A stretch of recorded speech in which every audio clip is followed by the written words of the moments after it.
Hello kids, today we will study chapter number 8, fraction. Kids, in this chapter we are going to study about fraction. First of all, look at this. Let's start. Can you match the parts which are same? आप उनको parts को match कर सकते हैं जो same हो और उसके लिए क्या करेंगे? Draw lines to match them. मैच करने के लिए आप लाइन को ड्रॉ करेंगे। Look at this, that is cake. Now that is the half part of cake and remaining half part is this. Draw this line for this, that is the same. Now second is, that is the part of the same, that's part same.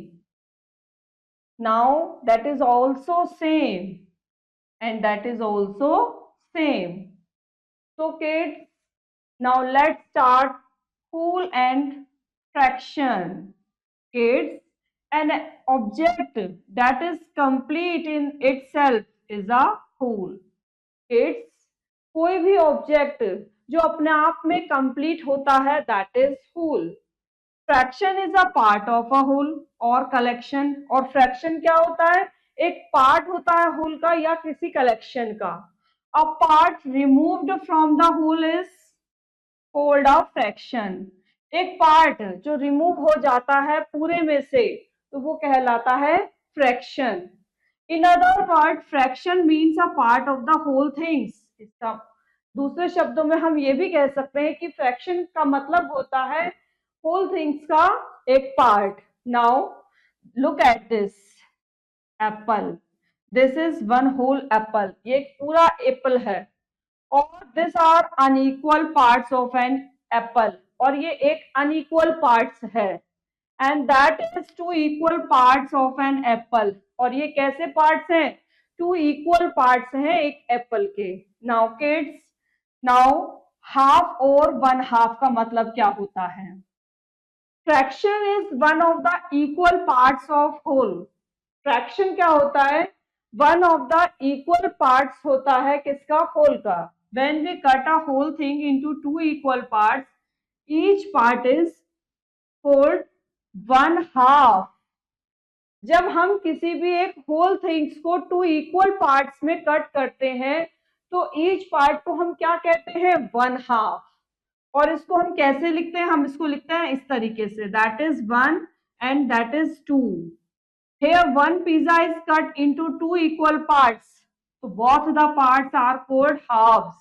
अगर हम और halves को हम ऐसे लिखते हैं, we read is 1/2 और 1/2।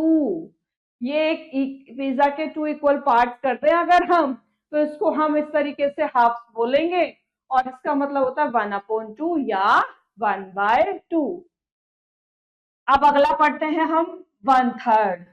Suppose a bar of chocolate has to be shared equally among 3 people. The chocolate will be divided into 3 equal parts. Each part is called 1/3. जब हम एक चॉकलेट को 3 इक्वल मतलब 3 पीपल्स में इक्वल डिवाइड करते हैं तो एक पार्ट हमारा क्या होता है? That is 1/3। और पिज्जा को अगर हम 3 इक्वल पार्ट्स में कट करें तो ईच पार्ट इसका होगा that is 1/3 of whole. We read 1/3 और 1/3। नाउ नेक्स्ट टॉपिक इज 1/4, जिसको हम क्वार्टर भी बोलते हैं। Look at this pizza, it is divided into 4 equal parts. और इसका ईच पार्ट क्या होगा? पिज्जा तो आप सभी पसंद करते हैं, तो ईच पार्ट को अगर हम इसके 4 पार्ट्स करते हैं और एक के पार्ट्स में इसका 1/4 पार्ट आए तो दैट इज 1/4 ऑफ। अगर 4 इक्वल पार्ट्स करते हैं तो एक पार्ट क्या होता है? That is 1/4 of one whole. 1/4 is also called quarter and 1/4 means क्या होता है? 1/4, दैट इज हम इसको 1/4 भी कह सकते हैं। नाउ 3/4। अब 3/4 देखें, 3/4 क्या होता है? When we divide an object into 4 equal parts, then 3 parts together out of 4 equal parts is called 3/4 or 3/4. We write 3/4 is 3/4. Example से देखें, ये आपका एक पिज्जा है. Now that is the 1/4 part of this pizza, और इसको हमने अलग कर लिया, तो रिमेनिंग कितना है ये, दैट इज 3/4. तो इसको हम ऐसे लिखेंगे 3/4, और इसको हम ये भी बोल सकते हैं 3/4. 1/3/4 and 1/1/4 make a whole. Now kids, on the base we will start exercise 8.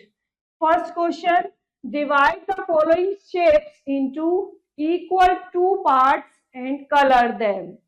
Kids, अगर आप इसको इस तरीके से 2 इक्वल पार्ट्स बीच में लाइन खींच दें, बिल्कुल, तो इसको 2 इक्वल पार्ट्स में डिवाइड कर दें, और फिर आप इसमें कलर करें 2 into equal part and colour them.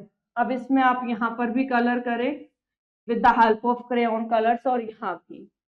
Now as it is that is A B. देखें, इस तरीके से इसको 2 इक्वल पार्ट्स में डिवाइड कर लेंगे हम, और 2 इक्वल पार्ट्स में डिवाइड करके यहाँ पर और यहाँ पर कलर करेंगे. As it is second question, colour 1/2 of each figure. अभी हमने ऊपर पढ़ा है कि 1/2 का मतलब दैट इज, तो यहाँ पर आप कलर करेंगे. एज इट इज बी वाले में 1/2 इसका ये हो जाएगा, आप इसमें कलर करेंगे. Now remaining question you will do your self. Third देखें, कलर 1/3 ऑफ ईच फिगर. 1/3 का मतलब इन तीनों में से एक पार्ट पर कलर करना, तो आप इस पर कलर कर देंगे. एज इट इज यहाँ भी तीनों में से 1 पे कलर करना, दैट विल बी द 1/3, तो यहाँ कलर कर देंगे. Remaining question you will do your self. Now fourth question, colour 1/4 of each figure. अब इसमें हमें 1/4 पे करना है. तो किड्स देखिए, जब ये लाइन ड्रॉ हुई तो इसके इक्वल 2 पार्ट्स हुए, और ये ड्रॉ होते इसके 4 पार्ट हो गए, तो इसका 1/4 पार्ट ये हो जाएगा. आप इस पे कलर करेंगे 4 में से किसी भी 1 पे. And as it is B वाले में अगर हम 1 पे कर देंगे, that will be the 1/4 part. Now remaining question you will do yourself. Fifth देखें, right the fraction shown by the shaded parts. देखिए kids, total parts is 2 and shaded part is 1. Shaded part will become ऊपर and फिर this sign, and 2 equal parts है तो that will become in नीचे, line के नीचे. As it is B वाला देखें, यहाँ पर टोटल पार्ट्स हैं 1 2 3 4, that will become, line draw करेंगे, नीचे लिखेंगे, एंड शेडेड पार्ट 1 है वो ऊपर लिख देंगे, that will B 1/4. Remaining question you will do your self. Now kids, chapter is finished. I hope you understood very well this chapter. Now we will meet in next chapter. Thank you.